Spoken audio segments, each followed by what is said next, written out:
जो हर देवी देवता की पूजा करते हैं उनके साथ क्या होता है। आज मैं आपको एक ऐसी सच्चाई बताने जा रहा हूं जो शायद आपने कभी सोची भी नहीं होगी। एक ऐसा रहस्य जो हमारे मंदिरों में, हमारी पूजा पाठ की विधियों में और हमारी आध्यात्मिक यात्रा में छिपा हुआ है। तो चलिए इस यात्रा पर निकलते हैं और समझते हैं कि जो लोग हर देवी देवता की पूजा करते हैं उनके जीवन में वास्तव में क्या घटित होता है। कल्पना कीजिए एक व्यक्ति की जो सुबह उठकर सूर्य देव को नमन करता है, फिर गणेश जी की आरती करता है, फिर शिव जी का ध्यान करता है, दोपहर में लक्ष्मी माता की पूजा करता है, शाम को हनुमान जी के मंदिर जाता है और रात को दुर्गा माता का पाठ करता है। क्या यह भक्ति है या भ्रम? क्या यह समर्पण है या बिखराव? जब हम हर देवी देवता की पूजा करते हैं तो हम दरअसल एक बहुत बड़ी सच्चाई को नहीं समझ पाते कि सभी देवी देवता एक ही परम सत्य की अलग अलग अभिव्यक्तियां हैं। जब एक साधक अलग अलग देवताओं की पूजा करता है तो उसका मन विभिन्न दिशाओं में भटकने लगता है।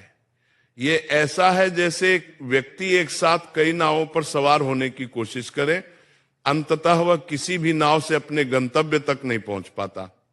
लेकिन इसका मतलब यह बिल्कुल नहीं है कि विभिन्न देवताओं का सम्मान नहीं करना चाहिए।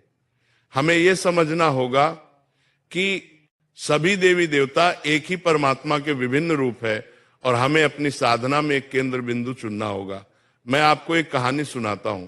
एक सुंदर सी नगरी में श्याम नाम का लड़का रहता था।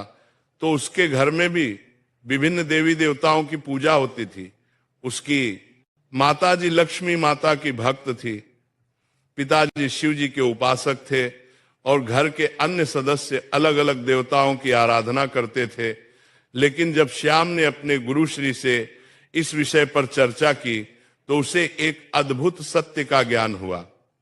उसके गुरुदेव ने समझाया कि जैसे समुद्र में लहरें अलग अलग दिखती हैं लेकिन सभी एक ही पानी से बनी होती हैं, वैसे ही सभी देवी देवता एक ही परम चेतना की अलग अलग लहरें। जब एक व्यक्ति हर देवी देवता की पूजा करता है बिना इस गहरी समझ के तो उसकी आध्यात्मिक ऊर्जा बढ़ जाती है। ये ऐसा है जैसे सूर्य की किरणों को अलग अलग दिशाओं में फैला दिया जाए। वे प्रकाश तो देंगी लेकिन उनमें वह तीव्रता नहीं होगी जो एक बिंदु पर केंद्रित किरणों में होती है। जब हम एक आवर्धक लेंस से सूर्य की किरणों को एक बिंदु पर केंद्रित करते हैं तो वे आग पैदा कर सकती हैं। ठीक उसी प्रकार जब हम अपनी भक्ति और साधना को एक केंद्र पर एकाग्र करते हैं तभी हम आध्यात्मिक परिवर्तन की उस गहराई को प्राप्त कर सकते हैं जो हमें परमात्मा की अनुभूति करवाती है। लेकिन यहां एक बहुत महत्वपूर्ण बात है जिसे समझना जरूरी है। सभी देवताओं के प्रति सम्मान और श्रद्धा होनी चाहिए, लेकिन साधना के लिए हमें एक इष्ट देव चुनना होगा। ये इष्ट देव हमारे लिए परमात्मा तक पहुंचने का माध्यम बनता है। जैसे एक पहाड़ की चोटी पर पहुंचने के लिए कई रास्ते हो सकते हैं, लेकिन हमें एक रास्ता चुनकर उस पर चलना होगा। ठीक वैसे ही आध्यात्मिक यात्रा में भी हमें एक मार्ग चुनना होता है। अब आप सोच रहे होंगे कि फिर उन लोगों का क्या जो हर देवी देवता की पूजा करते हैं। ऐसे लोगों के साथ कई चीजें होती हैं। पहली बात, उनका मन हमेशा चंचल रहता है, वे एक जगह स्थिर नहीं हो पाते। आज वे गणेश जी की भक्ति में लीन होते हैं, कल हनुमान जी की आराधना में, परसों दुर्गा माता के मंत्रों में। इस निरंतर बदलाव से उनकी आध्यात्मिक ऊर्जा कभी एक बिंदु पर केंद्रित नहीं हो पाती।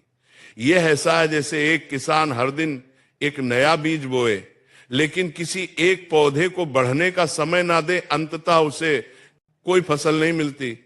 दूसरी बात जो है भक्ति की गुणवत्ता। जब हम अपनी भक्ति को कई दिशाओं में बांटते हैं तो हर दिशा में हमारी भक्ति की गहराई कम हो जाती है। मान लीजिए आपके पास प्रेम का एक निश्चित परिमाण है, अगर आप उसे 10 लोगों में बांटते हैं तो हर किसी को केवल दवा हिस्सा मिलता है। लेकिन अगर आप उसी प्रेम को एक व्यक्ति को देते हैं तो उसकी तीव्रता 10 गुना हो जाती है। आध्यात्मिकता में भी यही सिद्धांत लागू होता है। जब हम अपनी संपूर्ण भक्ति